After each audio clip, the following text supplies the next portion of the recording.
I'm Paul Klein of Klein Artist Works. Perhaps you're thinking about having a relationship with an art gallery, or moving from the gallery you're with to a better gallery.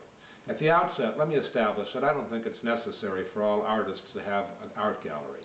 I think lots of artists can do perfectly well all on their own, working with an art consultant, or doing the public commissions of large-scale sculpture, or developing their own collector list and making sales directly to those collectors. If you're working with an art gallery, you need to realize that those galleries take a fairly significant percentage of what the art sells for. Given that you want to have a relationship with an art gallery, there are several ways to go about it. I personally think the best way to do this is to be friends with people who are already exhibiting at that gallery, or to be collected by someone who also purchases art from that gallery. And those people would then say to the art dealer, "I saw Mary's work, it's fabulous, you should really love it, I'd really appreciate it if you took a look." That kind of recommendation serves you really, really well. Too often art galleries are looking at material and they're just seeing so much their eyes glaze over and they don't want to see more.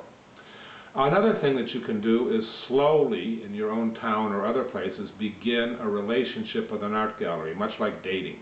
You don't want to go in for the kill immediately. You want to establish a relationship, and you want it to grow organically, and you want to determine if your art is appropriate for that person, and if the personalities meld, and if you feel like they're going to go to bat for you and do proper representation and exposure for your artwork.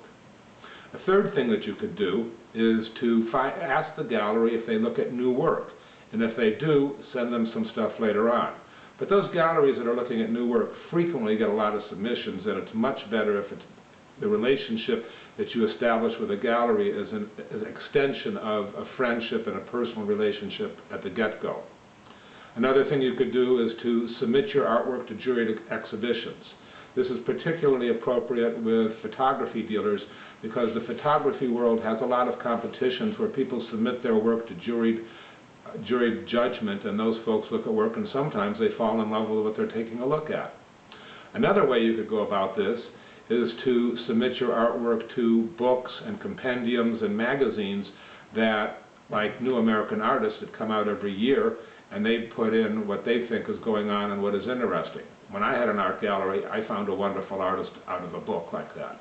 You know, but still, it's a long-term relationship that I would be looking for, and you want to make sure that that relationship feels appropriate. No more than the first person will sleep with you is appropriate for you to get married. Should an art gallery, the first person who says they'll have your work, be the right person for you to have a relationship with. And finally, I think the worst way to go about getting a relationship with a gallery is to deal with a vanity gallery, a gallery that charges you money to take your work on. And, you know, that just doesn't work. The collectors, the curators, they all know when that's happening, and we know who those galleries are. It doesn't serve you. If you want a relationship with an art gallery, think about a relationship, not just think about submitting your work cold. Cold calling doesn't work. It takes hundreds of times to do it. A relationship would be much more satisfying. And if you do that, be sure that it feels appropriate. Be sure that this is someone you want to have a relationship with for like 5 or 10 years. It's more like a marriage than a one-night stand. Thank you very much. I'm Paul Klein. Good day.